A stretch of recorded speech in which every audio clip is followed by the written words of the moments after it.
السلام عليكم، مرحبا بكم في مطبخ آسيا. اليوم جبت لكم وصفة البيتزا اقتصادية سهلة مقاديرها عندك في البيت، من غير لحمة مفرومة ومن غير دجاج من غير طون. حديري بيتزا بنينة بجوج خضر بالبصلة والفلفل. راح نبدو على بركة الله. بسم الله. هنايا عندي 500 غرام تاع دقيق، نضيف لها مغرف حليب بودرة، نضيف لها مغرف سكر، مغرف خميرة الخبز، قرصة ملح، ربع كاس تاع زيت، يعني كاس لاتاي ديري نصه، لكن كاس 250 غرام ديري ربع كاس. نزيد الماء، نخلط المقادير مع بعضها، نزيد الماء بالعقل بالتدريج، الماء يكون دافي حتى نتحصل العجينه تكون طريه، ما نشفهاش، ما نديرهاش ناشفه، نديرها طريه. شوفي تلصق شويه في اليد، لازم العجينه تجيك تلصق في اليد. ندهنها بشويه زيت ونخليها تخمر، نخلوها تخمر. راهي ماش تاخذ معنا وقت كتير، راح تخمر. ما دلكي، ما تعيي راسك، ما تتعبي ما حتى شي، يعني بسرعه راح تعجنيها عجنه خفيفه. ما دلكيهاش، تلميها غير باطراف تاع صباعك كما قلت لك، وتخليها تدهنيها بشويه زيت وتخليها تخمر لك. ما راح تتعبك. العجينه هذه صدقيني عجينه سحريه، يعني ديري بها كل مملحات اللي عندك، اللي صالين عندك، اي صالين راح ديري هاد العجينه. صدقيني راح تجيك خفيفه بزاف، في نفس الوقت ماهيش مكلفه. برك راهي نقول لك لازم مغرفه حليب البودره، ما تستغنيش عنها ديريها.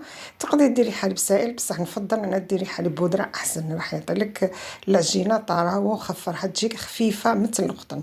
بعد ما خمرت لي العجينه خليتها حوالي واحد ربع ساعه وخمرت لي. انا على فكره انا درت خميره لي بولونجي، الخميره الطازه، ما درتش الخميره الناشفه. تقدري ديري الخميره الناشفه، أنا عشان عندي موجوده عندي هنا في البيت راني نخدم بها. بعد ديك ما تخمرت لي قسمت العجينه على 2، قسمت العجينه على 2. هنا درت لي جوج حبات، عفوا درت لي جوج حبات تاع بيتزا. شوفي العجينه كيفاش راهي دير معايا، شفتي كيفاش خفيفه، ما تقطع لك، ما دلكتهاش، ما دلكوهاش غير باصابع ايدك تلبيها، ما تستحقش انك تدلكيها، يعني قلت لك جي عجينه سحريه. من بعد نجيب الصينيه هنا ما دهنتهاش، عندي الصينيه مليحه ما تحرقليش. برك رشيت طاوله العمل بالدقيق وحليتها مليح بالرولو. لازم تحليها رقيقه، تحليها مليح، تحليها واحد نص سنتيمتر، هذا بس برك تحليها نص سنتيم. المهم تجيبي الجبن، اي نوع جبن عندك ديريه، اي نوع جبن عندك ديريه. نحطها في طرف العجينه ونلمها. من بعد راح نتني، شوفي كيفاش نتني العجينه. الاطراف هذه نحشيها بالجبن كما قلت لك، اي جبن عندك ديريه.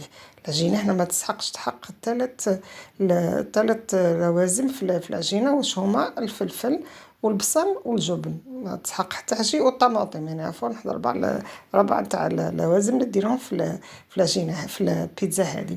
نتنيها ومن بعد ندرك على الجوانب مليح، الجانب تاع الحافه العجينه اللي درنا فيه الجبن.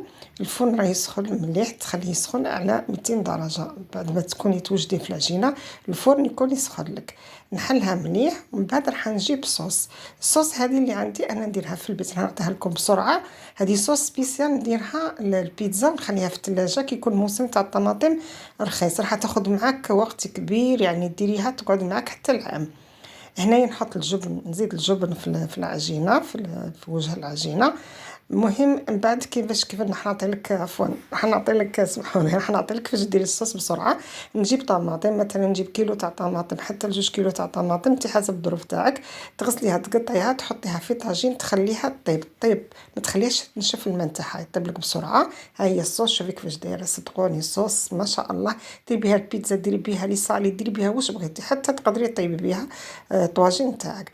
من بعد ما ندير الصوص هذيك، ندير الطماطم هذيك تطيب لي في الماء.